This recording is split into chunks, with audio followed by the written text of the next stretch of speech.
Hola, ¿cómo están? Muy buenas noches. Bienvenidos a 7.000 millones, el periodístico internacional de TNU. Hoy, unos minutos más tarde, por la cadena nacional. Son las 20:10.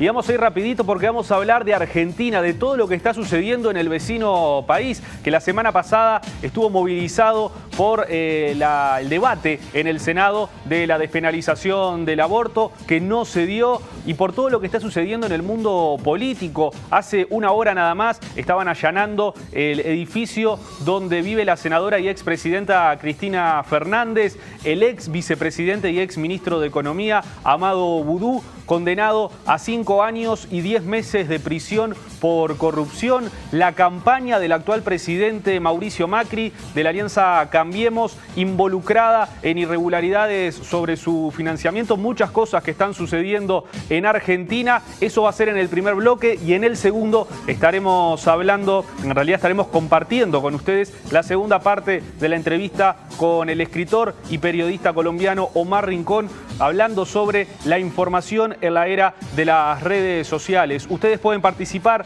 de 7.000 millones a través del 094 10 40 74, y si no, en el Twitter, @7M millones. Vamos rapidito a dar comienzo a ver cómo se movilizaba la semana pasada Argentina con el tema justamente de la despenalización del aborto.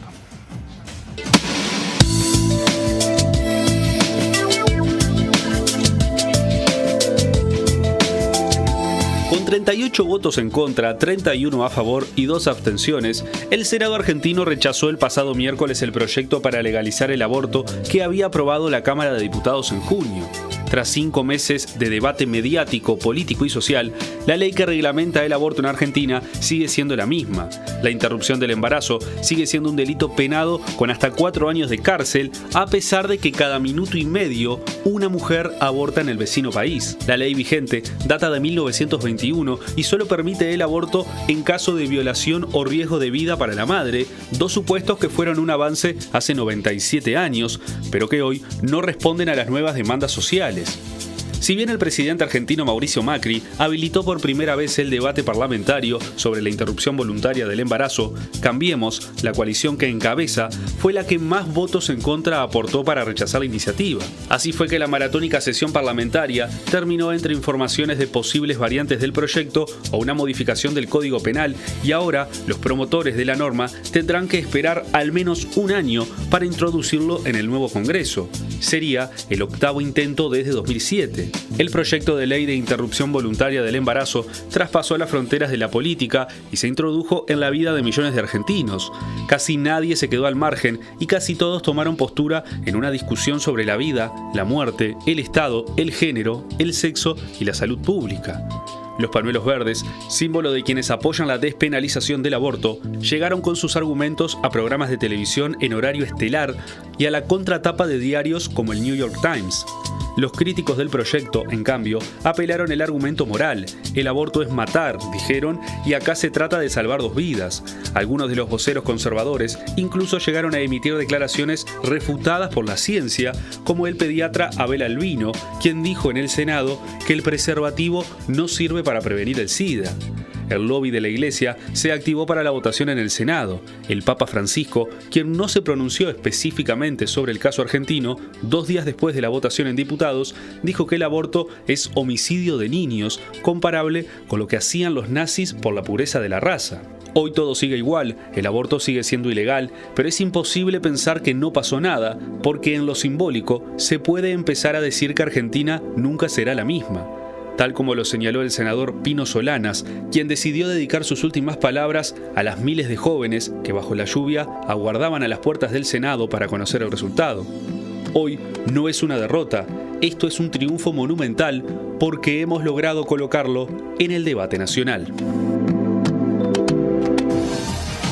Desde hace ya varias semanas estamos hablando de Argentina porque está pasando de todo. Todo lo que generó la movilización por el proyecto de ley de despenalización del aborto, lo que está pasando ahora con este terremoto político que involucra a la oposición, que también involucra al gobierno. Vamos a tratar de abarcar todos esos temas hoy en 7.000 millones, y para eso tenemos a Álvaro Padrón y a nuestro invitado hoy, el politólogo Diego Luján. Diego, bienvenido a 7.000 millones. Bueno, buenas noches, gracias por la invitación. ¿Cómo resumiría describirías para arrancar lo que está pasando en Argentina? Bueno, creo que en realidad el informe hacía hincapié en el debate sobre la despenalización del aborto, que ha sido un tema sin duda muy destacado de las últimas semanas, pero esto en un contexto de convulsión política y de un desempeño económico que el gobierno no consigue todavía manejar de la mejor manera, y entonces, claro, es como varios ingredientes de un cóctel bastante complicado. En un contexto preelectoral, recordemos que el año que viene hay elecciones presidenciales en Argentina y entonces todo eso se multiplica, es decir, el efecto que tiene en la opinión pública es importante. En Argentina ya hace algunos años que el debate está en algún punto polarizado, crispado, y esto obviamente genera un efecto multiplicador sobre este tipo de cuestiones de corrupción, cuestiones de desempeño del gobierno en distintas áreas, y entonces bueno, son días complicados para el gobierno y para el país. Bien. Álvaro, ¿qué movilizó el tema del aborto en Argentina? ¿Qué sacudió? Bueno, el informe es muy bueno, ¿no? Entonces vamos a tratar de no repetirlo, que además ya apareció en casi todos los medios. Siempre intentamos en este programa contextualizar un poco más y hacer una mirada un poco más profunda, ¿no? Argentina es una caja de sorpresa, o sea, podemos elegir cualquier tema y Argentina nos está dando elementos para analizar. Pero sobre esto último, yo diría que contextualizado con el mundo y con la región, es envidiable lo que pasó en Argentina, porque en el mundo, diría en el norte, en Europa, en Estados Unidos, la democracia está bajo ataque, y en América Latina también, Brasil, Honduras, Nicaragua, Guatemala, Venezuela, y sin embargo esta discusión sobre el aborto fue un ejercicio democrático, y yo creo que habla muy bien de la democracia en Argentina, primero porque participó el conjunto de la sociedad. Efectivamente fue un tema transversal a sectores políticos, a sectores sociales, los medios de comunicación, lo decía muy bien el informe, ¿no? Segundo, porque se logró mantener, incluso, recuerden que primero fue la votación en diputados, que se aprobó. Se mantuvo en medio del Mundial de fútbol, que para los argentinos el fútbol es como para nosotros, ¿no? En medio de una crisis económica, como recién decía Diego, es el telón de fondo de todo lo que pasa en Argentina. Entonces, que un tema de este estilo haya mantenido esa presencia en el debate público es sorprendente. Luego porque fue contracorriente, ¿no? Argentina no es Uruguay, no es un país laico, la Iglesia tiene un peso enorme, tienen al Papa argentino, que eso es mucho decir, ¿no? Entonces, esa sensación de que en casi todo el mundo hay una cierta ola conservadora que cuestiona derechos y demás, que levanta voces que no pensábamos que volvieran a aparecer con visiones muy reaccionarias. En Argentina este tema inundó la sociedad. Y por último, razón por la cual lo estamos tratando aquí, tuvo repercusiones internacionales. O sea, fue un tema que no solo fue argentino. Estuvo muy bien Amnistía Internacional, la representante que tú misma entrevistaste aquí, fue parte de una campaña que demostró que el foco en Argentina era un foco también internacional, y tiene mucho que ver con que el feminismo está arrasando gran parte de la agenda en el buen sentido, se está instalando, no es algo que se ubique de manera tradicional. Entonces, la verdad que ahí coincido con Pino Solana, ¿no? Yo no creo que hayan perdido. Es una especie de, digamos, una pequeña batalla sobre algo mucho más de fondo, que en Argentina parece que apenas se pudo resistir, entre otras cosas porque se votó en dos cámaras, en la primera pasó, en la segunda no. Claramente todos los objetivos más conservadores se concentraron en la segunda instancia y lograron hacer un giro que no se había logrado en la Cámara de Diputados, y se tensionó mucho más el esquema político para que eso ocurriera. Pero yo creo que quedó tan en las puertas que el propio gobierno ahora tiene que tomar algunas medidas, incluso desde el Poder Ejecutivo, no legislativo, aunque parte del debate es una reforma de la legislación, para algo hacer con respecto a esto, porque quedó claro una sociedad prácticamente dividida, pero sobre todo muy movilizada, y yo creo que eso es lo que hay que rescatar más, ¿no?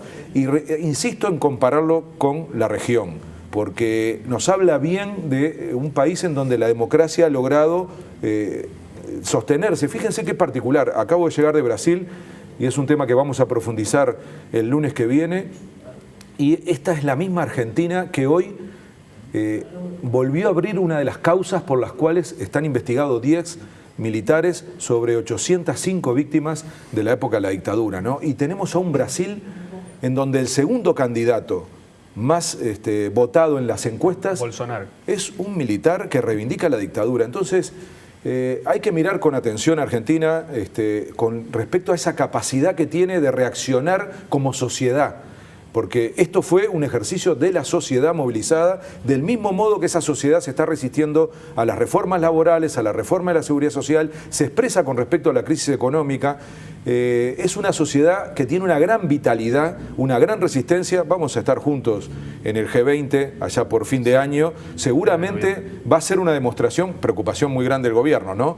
Que esa misma sociedad tenga una capacidad de movilizarse frente a los líderes mundiales que se van a convocar allí a finales de noviembre, principio de diciembre. Es decir, quiero dar esa sensación, ¿no? De que Argentina nos está dando una lección de cómo una sociedad, independientemente de sus sistemas políticos, de su prioridad en cuanto a la crisis económica, logra desatar un proceso tan enriquecedor, tan interesante como esta disputa que se dio con respecto a un derecho como es el de la despenalización del aborto. Sí, me parece que es importante destacar, en línea con lo que decía Álvaro recién, dos cosas, ¿no? En primer lugar, efectivamente, la democracia está acechada no solamente en Argentina, sino en buena parte del mundo y en particular en América Latina.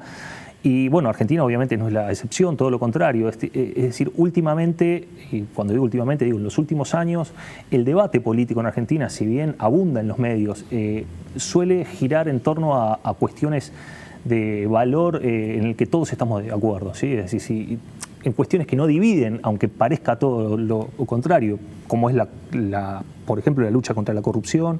Es decir, si a ustedes le preguntaran, bueno, ¿usted quiere más corrupción o menos? Todos están de acuerdo, nadie va a defender más corrupción. Entonces son cuestiones que no dividen. A mí me parece que la irrupción de un tema fuertemente programático, incluso ideológico, como es de la despenalización del aborto, le ha otorgado, además de una visibilidad y una capacidad de movilización, un contenido programático que no tenía previamente o que no abundaba previamente en el debate público argentino. A mí me parece que eso es importante.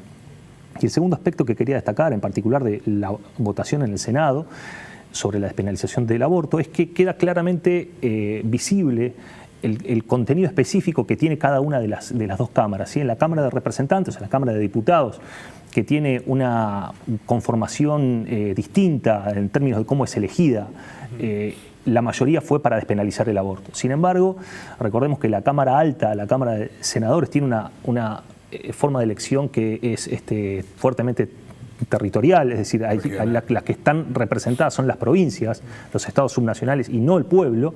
Claro. Y claro, al pesar lo mismo distritos electorales que son menores en términos de cantidad de diputados que tiene, pero pesa lo mismo, de pronto, no sé, provincias muy pequeñas como La Rioja o Tierra del Fuego en relación a Buenos Aires, todos tienen 3 senadores, es mucho más difícil lograr mayorías progresistas, en todo caso, que es una situación distinta a la de la Cámara de Diputados. A mí me parece que esa lógica marca el primer límite de este tipo de políticas de nuevos derechos, y es lograr pasar por encima de las lógicas territoriales que suelen ser más conservadoras, y por eso está expresado en la Cámara de Senadores. Ahora, en ese contexto que ustedes decían de una democracia fortalecida, lo que está muy debilitado es el sistema político en Argentina, ¿no? Primero por lo que ellos llaman la grieta, que es el oficialismo y la oposición permanentemente en choque. Y en orden cronológico está todas las causas que involucran a la expresidenta y ahora actual senadora Cristina Fernández. Después aparece la situación del financiamiento de la campaña de Cambiemos, la coalición que lleva a Mauricio Macri a la presidencia, que a modo de resumen, lo que pasa es que se encuentra que 1000 personas que supuestamente pusieron plata para la campaña están subsidiadas por planes sociales y que en realidad nunca aportaron, sino que se les usurparon sus identidades. Cuando pasa eso, aparecen los cuadernos que registran coimas por 50.000 millones de dólares que supuestamente fueron trasladados hasta domicilios de Néstor y Cristina Kirchner. Después cae preso nuevamente, que ya estuvo preso por corrupción de noviembre a enero, el ex vicepresidente y ex ministro de Economía, Amado Boudou. Ahora allanan la casa de Cristina y permanentemente lo que se está debatiendo es que cuando pasa algo de un lado, la otra parte saca un tema para tapar y así es como se está manejando manejando Argentina desde un tiempo. ¿Cómo podemos ordenar todo ese terremoto político que se está dando, donde parece que todos están salpicados? Porque la situación de los cuadernos, que supuestamente es para ir contra el kirchnerismo, también involucra a un primo de Mauricio Macri, que era dueño de una constructora que está figurando en esos cuadernos, entonces también es golpeado del presidente. ¿Cómo podemos entender esa lógica de pelea política permanente? Bueno, a ver, para hilvanar esto con mi comentario de recién, en realidad el dispositivo intelectual que tenemos para ordenar ese caos es básicamente, o al menos en la ciencia política y las ciencias sociales suelen abordarlo desde el punto de vista de la ideología, ¿no? La ideología es el constructo, si se quiere, que nos permite ordenar un mundo que es caótico, y eso es lo que está ausente en gran medida en la Argentina, ¿sí? Es decir, por eso yo decía, es importante el debate sobre la despenalización del aborto, porque en algún punto es poner claramente dos posturas que son antagónicas y que ambas son legítimas, blanco sobre negro, dos posturas distintas. Lo que nosotros vemos con todo el comentario que tú hacías acerca de los hechos de corrupción de un lado o del otro, lo que esconden es que en realidad la grieta, la famosa grieta argentina, no es una grieta ideológica, no es una grieta sobre políticas públicas de distinto contenido que están pugnando, sino lo que hay es una grieta, si se quiere, simbólica, mediática, en donde los discursos son incendiarios muchas veces, ¿no? Y desconocen al otro, pero no, es muy curioso, y esto está hecho, si uno toma encuestas de opinión pública o encuestas a élites en Argentina, va a observar que casi todos los legisladores o casi todos los electores en Argentina están ubicados en posiciones relativamente centristas, ¿sí? Es decir, no hay un núcleo de gente muy grande en la izquierda, otro núcleo muy grande a la derecha, y esos disputan. No es así. La polarización en Argentina es simbólica, es discursiva. Y yo creo que ese es uno de los principales inconvenientes para lograr enmarcar el caso argentino en un lenguaje que sea amigable y entendible, por ejemplo, para el público uruguayo que está muy habituado a utilizar esta metáfora de izquierda y derecha con un valor heurístico que nos permita reducir, ¿no?, el mundo, no sé, muy complicado que todo político tiene, ¿verdad? Es decir, hay un montón de cosas para hacer, no sé, causas por corrupción, el tema del desempeño económico, medidas, pero todo eso no tiene un andamiento en izquierda y derecha como habitualmente nosotros estamos habituados a entender. ¿Los argentinos no tienen eso de que también son muy mediáticos? Que todo se lleva a la televisión, que las redes sociales, los políticos saliendo en cadenas, los móviles, los medios que también tienen mucha fuerza. Y en el contexto que se da todo esto, ¿no? Decíamos, la previa de las elecciones el año que viene, la previa del G20 y un contexto económico delicado donde, por ejemplo, hoy llegó la misión del FMI con el dólar que se les disparó otra vez por la caída de la lira en Turquía. Llega la misión del FMI para controlar la situación por el préstamo stand-by de 50.000 millones de dólares que le dieron. Sí, a ver, sigo con la lógica de Diego, ¿no? Nosotros, si usamos las categorías uruguayas para interpretar algunos debates políticos en Argentina, nos va a costar mucho. Cuando invitamos a Volonté, que fue 5 años embajador, él decía que el peronismo es esa especie de Frankenstein raro que puede tener una versión muy conservadora como la época de Menem o aparentemente progresista con la época de los Kirchner. Entonces, eso hace que, como dice Diego, sea difícil ubicar en categorías. Creo que nos equivocamos si queremos medir así como lo hacemos en Uruguay. Del mismo modo que la corrupción es muy distinto la interpretación en Argentina que en Uruguay. Primero, separo mucho algo que está generalizado en América Latina y que es, podría decirse, es corrupción, pero que es la utilización de recursos de sectores económicos para hacer la campaña electoral, ¿no? Eso está muy vigente hoy como debate en América Latina y es una corrupción relativa porque después vamos a ver gente que se hace rica con plata utilizando, digamos, la oportunidad que le da un espacio de gestión pública y eso es corrupción directa, ¿no?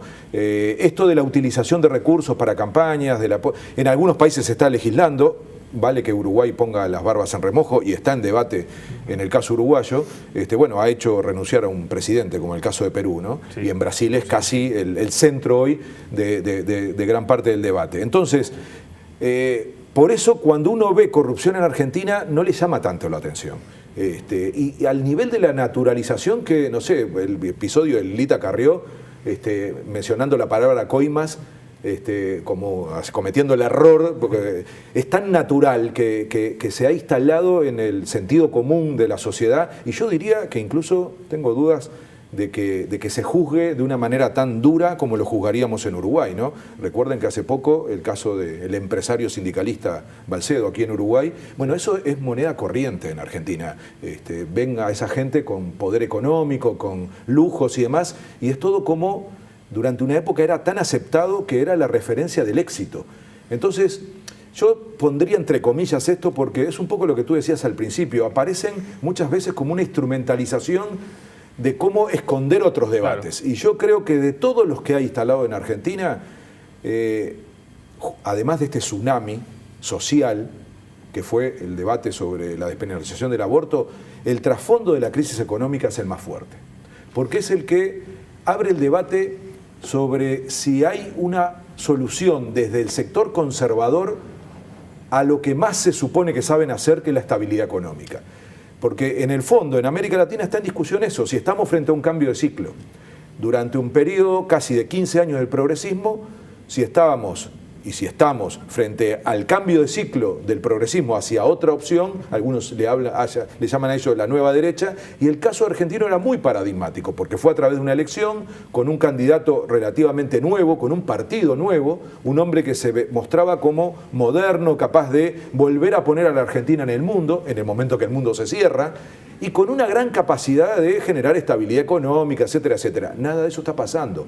Entonces, yo creo que el caso de Argentina es muy importante para la región, es muy importante para Uruguay, obviamente, ¿no? Y finalmente quería comentar algo que tú decías.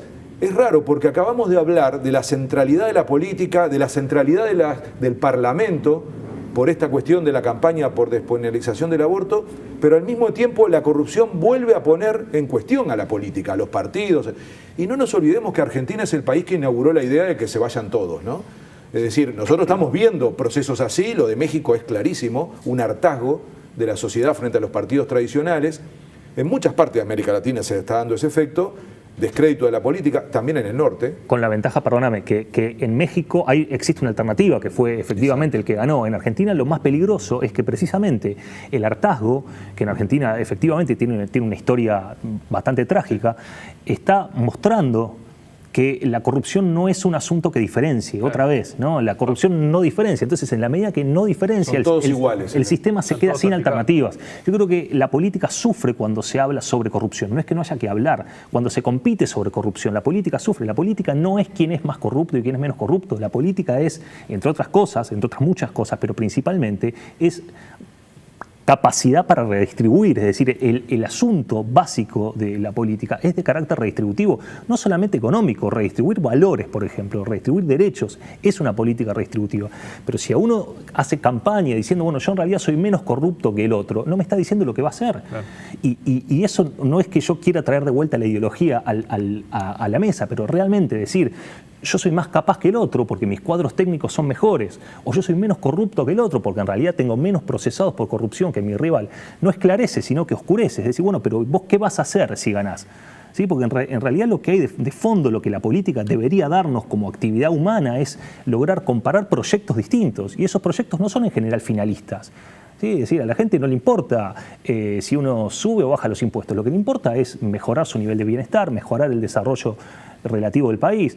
El asunto es cuál es el mecanismo para lograr ese fin, y eso es lo que la política debería poner en situaciones antagónicas. Nosotros creemos que la mejor forma de lograr el desarrollo del país es esta, y nosotros creemos que es esta otra. ¿Quién podría estar en contra del desarrollo del país? Nadie. ¿Sí? ¿Quién va a estar en contra de que haya menos inflación? Todo el mundo quiere menos inflación, todo el mundo quiere menos corrupción. En lo que no están de acuerdo es los proyectos distintos, cuál es la mejor forma de llegar a ese fin. ¿Sí? Y eso es lo que está oscurecido en Argentina, porque el debate gira en torno a quién es más o menos corrupto. Y eso es un problema. Ahora, ¿cuánto influye la figura de una persona? Porque el kirchnerismo dejó el gobierno, pero claramente Cristina Fernández como figura no perdió tanto poder, ¿no? Porque hoy en día está en el Senado, por más que hay un juez, que es Claudio Bonadío, que está pidiendo que la desaforen para poder, bueno, ya está procesada y quieren detenerla y demás. Pero ¿cuánto representan las figuras, no? ¿Cuánto es? Porque más allá de los partidos es Cristina Fernández contra Mauricio Macri. O sea, está centrado en ellos el tema de la política hoy. Sí, bueno, lo que pasa que ahí de vuelta lo que decía Diego, ¿no? Cuando hay pocas ideas Claro. Y además hay mucha concentración de liderazgo. Todo eso tiene un detrimento en la democracia, ¿no? Y sobre todo en la capacidad de la gente de optar por estrategias, por programas, por ideas, por valores, y no solo por la imagen. Recordemos siempre el perfil de Cambiemos, ¿no? Mucho globo, mucha música, la idea misma de un nombre. Fíjense qué particular, ¿no? Empiezan a aparecer partidos con nombres que no representan ideas, sino que representan, son como verbos, más que sujetos, más que cosas potentes en cuanto a la transmisión de valores, de ideología, de programas. Entonces, ese es un tema de Argentina. Argentina va muy rápido y se adelanta a muchos procesos. Entonces ya tuvo un outsider. Porque de hecho, frente al sistema tradicional argentino de un bipartidismo, del justicialismo y los radicales, aparece un partido nuevo con una imagen de una persona joven que viene del mundo empresarial con aquella famosa frase, no voy a robar porque ya tengo plata. Entonces todo eso es como una especie de pérdida de contenidos, ¿no? Y entonces se precisa mucho marketing, se precisan muy buenos asesores en marketing, no muy buenos equipos para formular políticas. Otra imagen de Macri, voy a ser un buen gestor. Entonces trajo a CEOs de las empresas, a gerentes, que además con una particularidad, les importa poco la reelección. O sea, es lo que se llama la puerta giratoria, ¿no? Salen del gobierno y vuelven de vuelta a las empresas. Entonces, algo muy peligroso para la política. Todo esto es parte de algo que la Argentina ya ejercitó. O sea, cuando termine este periodo, ese cartucho ya lo quemó. Lo que en algunos otros países del mundo, no solo de América Latina, recién está empezando como prueba después de un cierto descrédito de la política y de los partidos. Entonces, es interesante, es como un laboratorio, ¿no? Argentina. Ahora, da la impresión que la sociedad, por eso las cosas no son tan lineales, la sociedad, como en el caso de la campaña de los pañuelos verdes, se impuso a esa mediocridad, a esa sensación de pocas ideas y de mucho personalismo. Entonces, nunca nos olvidemos de que Cristina Fernández hizo poco para ganar, ¿eh? Hay quien dice que perdió el kirchnerismo y el peronismo, porque además se dividió, y no tanto que ganó el otro campo. Entonces, la reconstrucción del peronismo es una gran interrogante, ¿no? Porque es un partido del poder que está acostumbrado a ejercer el poder y que ahora está dividido, pero hay que ver, ¿no? Cuando se empiecen a dar estos resultados, está en el peor momento de consideración popular el gobierno de Macri, no parece que tenga tiempo de resolverlo, porque el costo del acuerdo con el Fondo Monetario va a ser altísimo, el costo político, porque no nos olvidemos que eso significa una cosa muy concreta, un ajuste. En Argentina empieza un ajuste durísimo que va a tener un costo político, y yo creo que Macri y su partido va a salir bastante mal herido de este proceso. Para cerrar brevemente, Diego, la otra vez cuando estuvo Volonté acá nos decía que Argentina es un gran país y que siempre va a poder salir adelante, y que además a nosotros nos llega mucho de lo que es Buenos Aires y no de lo que es Argentina como país. Para vos, ¿cuánto le puede llevar a Argentina a estabilizar toda esta situación? Bueno, lo que pasa es que no se avecina un tiempo fácil, precisamente porque es un periodo electoral. El año que viene hay elecciones presidenciales. Recién Álvaro decía, el partido de gobierno, la coalición de gobierno va a tener problemas para enderezar el barco. Yo creo que estoy de acuerdo absolutamente. Entonces, ¿a qué está jugado el gobierno? En realidad no tiene mucho tiempo, efectivamente, para revertir no solamente el costo del acuerdo con el Fondo Monetario, sino la incapacidad para estabilizar la economía, que precisamente el gobierno de los CEOs era lo que venía a hacer. Bueno, tampoco lo logró. Entonces, en realidad, la expectativa, creo, hoy por hoy del gobierno es que enfrentar un peronismo dividido. Creo que es la única alternativa que el gobierno tiene para lograr hacer una elección decente y quizá ganar la elección, ¿por qué no? Pero es claro que si el peronismo logra unificarse detrás de una candidatura probablemente nueva, ¿sí? Y es capaz de algún modo disciplinar a los grupos más cercanos al kirchnerismo tradicional, que todavía ven la posibilidad de volver. Yo creo que es muy difícil que Cristina Fernández pueda volver a ser candidata. Yo no lo veo, al menos hoy por hoy no lo veo como algo muy probable. Pero si, otra vez, si el peronismo federal o el peronismo, digamos, que no es kirchnerista, logra unificar al peronismo detrás de una candidatura importante, seria, yo creo que la posibilidad de que el peronismo vuelva al poder, al menos hay que considerarlo seriamente, y en ese caso habría que esperar. Yo creo que el año que viene no va a ser un año, digamos, este año que nos separa de las elecciones, no va a ser un año fácil para el gobierno. Todo hace pensar que la inflación va a ser aún mayor que la del año pasado, el costo social que eso tiene es muy grande, y estoy de acuerdo con Álvaro en que eso tiene un costo electoral, inevitablemente. Entonces, la clave está cuál es la capacidad del peronismo para unificarse detrás de una candidatura. Yo creo que ahí está la clave del futuro político argentino. Diego Luján, muchas gracias por tu presencia en 7.000 millones. Bueno. Álvaro también. Sin lugar a dudas vamos a tener que volver a hablar de Argentina dentro de no mucho, porque están pasando cosas permanentemente. Ahora nos vamos a ir a una pausa y a la vuelta vamos a compartir la segunda parte de la entrevista con Omar Rincón, periodista y escritor colombiano, con el que hablamos de la información en la era de las redes sociales. Ya volvemos con más 7.000 millones.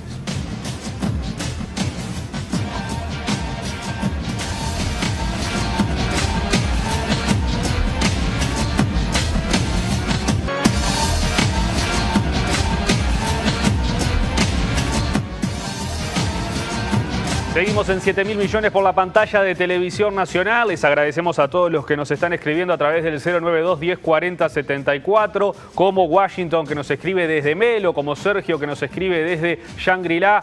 Un fuerte abrazo para ellos que siempre están del otro lado.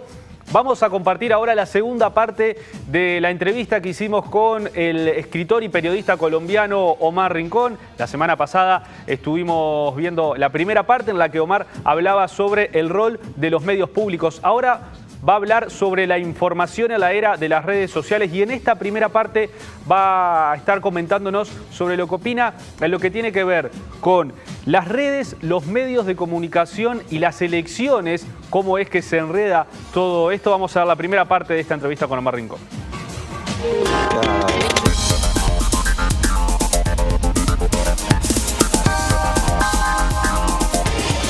Yo creo que en términos electorales, en campaña electoral, se ha demostrado que los medios de comunicación y las redes sociales no ganan elecciones, pero sí determinan gobernabilidad. Es como el principio. O sea, puede que un presidente o una presidenta no gane por las redes sociales y los medios, pero después cuando está gobernando, las redes y los medios te determinan. Esa es como la primera cosa. Lo segundo es que ya en términos de campaña electoral, las redes afectan bastante porque los medios están haciendo muy mal periodismo. Entonces las redes crean mucha fake news, posverdades, matoneo, mentiras, pasionales, crean iglesias de mentiras, crean fes.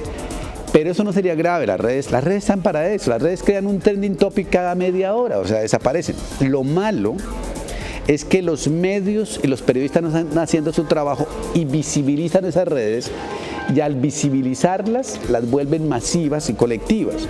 Y ahí el periodista y los medios perdieron su guerra, porque es que si mi competencia son las redes, ¿por qué convierto a las redes en noticia? Y segundo, ¿por qué dejo de hacer mi trabajo? O sea, si yo leo un tweet o un meme que es falso, yo como periodista no puedo divulgarlo ni por televisión, ni por radio, ni por prensa. Yo no puedo, porque mi principio dice debo comprobar verdad.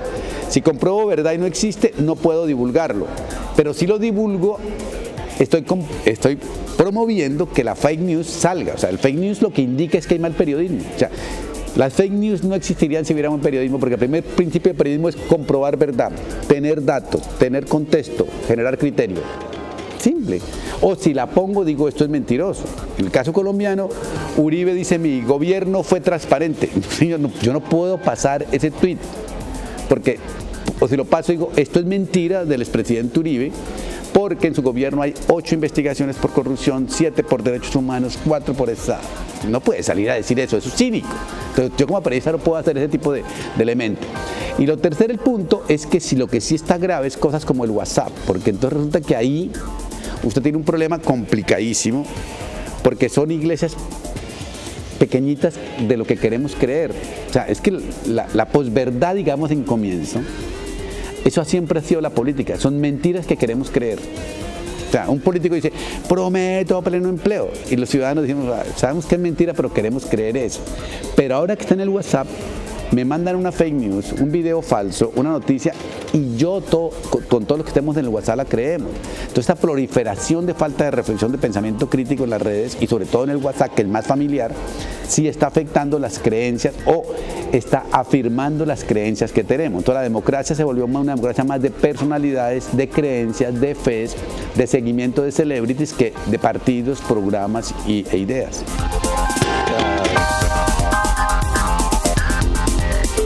Otro de los temas que estuvimos hablando con Omar Rincón es de el Big Data, este término nuevo que tiene que ver con los datos que se manejan en las redes sociales de las personas. Si a vos te gusta esta copa de agua, seguramente en tu Facebook, en tu Twitter y quizás hasta por WhatsApp te lleguen promociones de copas de agua. Bueno, de esto hablamos también con Omar Rincón y de cómo se utiliza el Big Data para sacar rédito.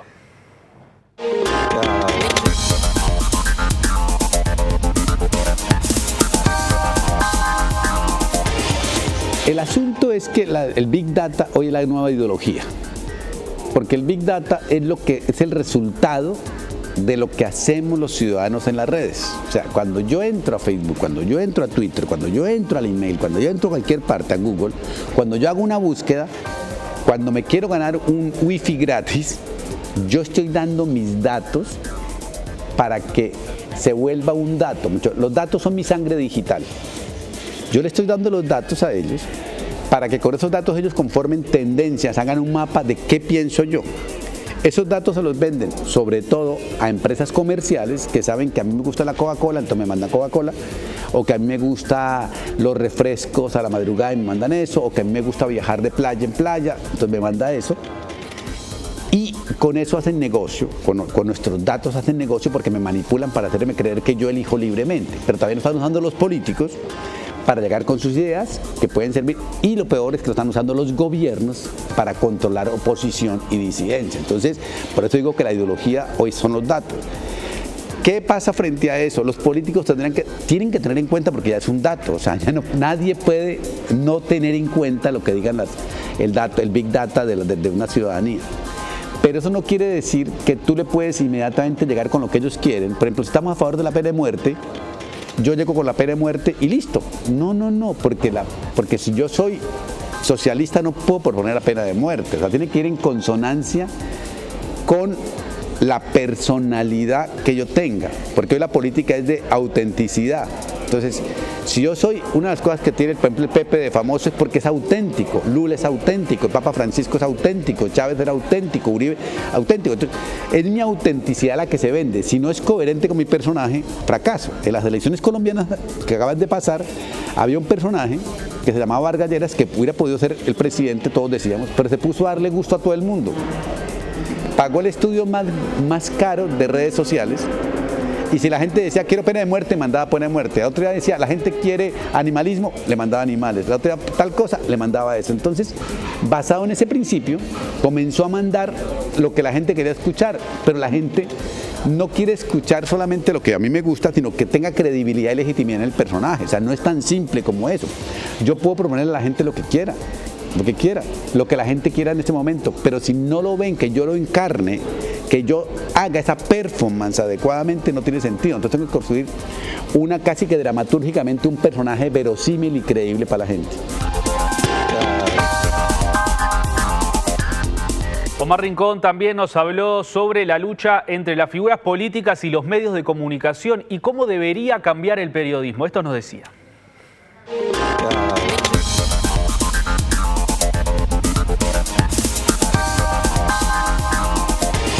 Claro, Trump lo que pasa es que es perfecto porque él no sería lo que es sin los medios. O sea, maneja las redes para provocar a los medios y los medios caen como moscas y divulgan eso.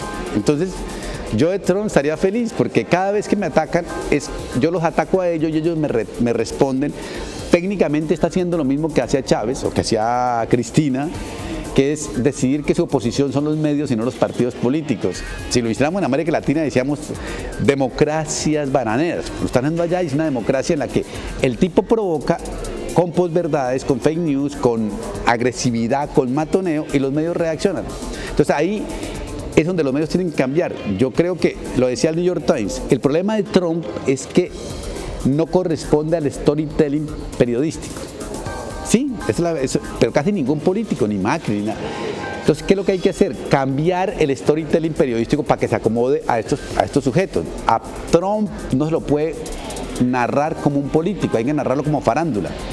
Yo lo cubriría como zona de farándula, como un payaso, como una celebrity, y eso le dolería más porque no me lo tomaría en serio.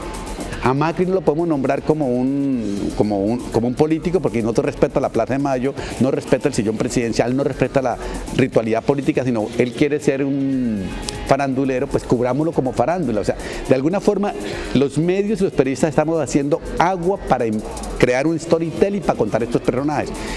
En esa forma nos volvemos manipuladores y Trump vive manipulando y entonces va y se encuentra con Putin y lo transmiten como es vergonzoso lo que está pasando. Vergonzoso desde el relato político clásico norteamericano, pero desde el relato farandulesco, espectáculo, chimento, reality es perfecto. Entonces, de alguna forma, los que estamos haciendo agua son las formas clásicas de la política, las formas clásicas del periodismo. Yo digo casi molestando, el periodismo del siglo XX desapareció. Tenemos que inventar nuevos formatos para narrar estos personajes. Por último, hablamos sobre lo que busca la gente en las redes sociales y el rol del periodista a la hora de comunicar por esos medios.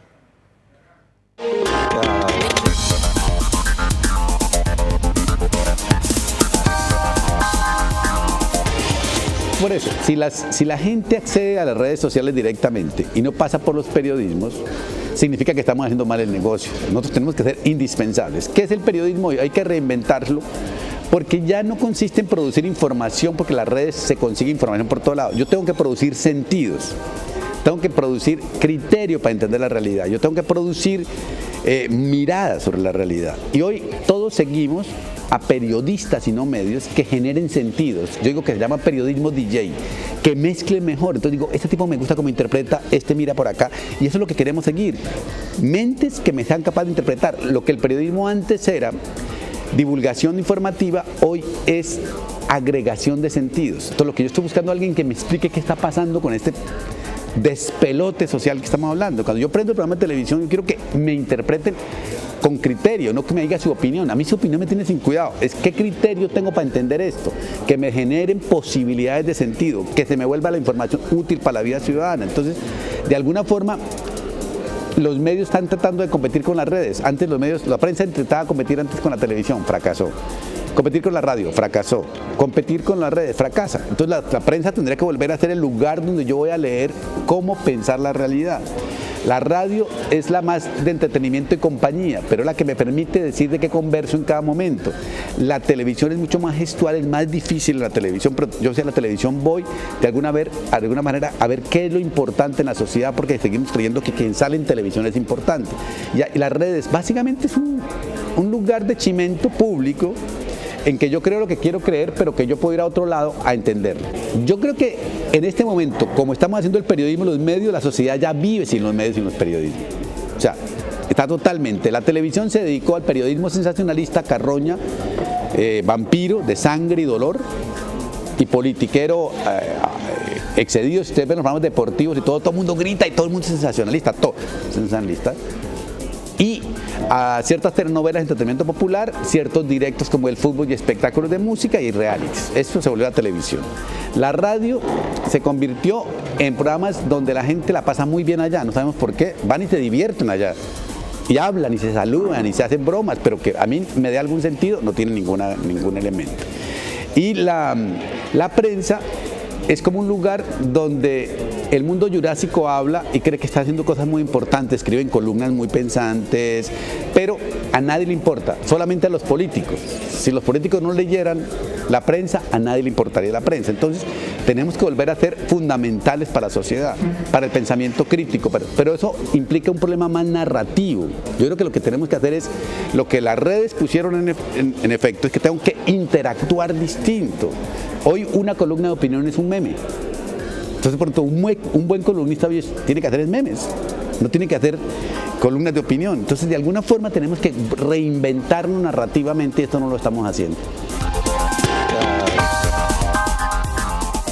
Esta fue la entrevista que hicimos con el escritor y periodista colombiano Omar Rincón. La primera parte hablando del rol de los medios públicos de comunicación y esta parte hablando de la información en la era de las redes sociales. Ustedes la pueden volver a ver en el canal de YouTube de Televisión Nacional. Ahora nos vamos a ir a una breve pausa. Les seguimos agradeciendo por los mensajes que nos llegan a través del 092-1040-74, como por ejemplo uno de Magdalena de Pinar Norte. Pausa breve y ya venimos venimos con la última parte de 7.000 millones.